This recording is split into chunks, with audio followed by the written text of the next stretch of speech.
जळगाव महानगरपालिकेच्या महापौर उपमहापौर पदाची वर्णी लागल्यानंतर आता स्थायी समिती सभापतीकडे सर्वांचं लक्ष लागले आहे। महानगरपालिकेच्या स्थायी समिती आणि महिला बालकल्याण समितीच्या सभापती 26 किंवा 27 फेब्रुवारी रोजी निवड होण्याची शक्यता दिसून असून राजकीय वर्तुळात आता भावी सभापती कोण होणार याची उत्सुकता यावेळी शिगेला पोहोचली आहे।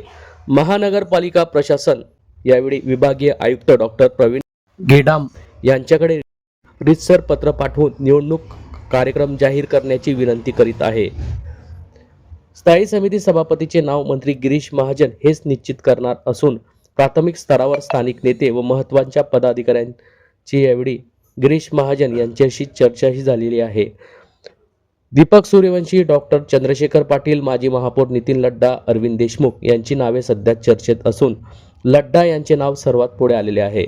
स्थायी समिती व महिला बालकल्याण समिती सदस्यांसाठी 16 फेब्रुवारी रोजी विशेष महासभेत सदस्यांची निवड विशेष महासभेत करण्यात आली आहे।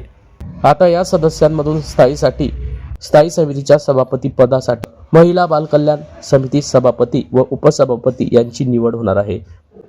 आज दिनांक 20 फेब्रुवारी रोजी सकाळी 11 वाजता महानगरपालिका येथून माध्यमांना ही माहिती प्राप्त झाली आहे।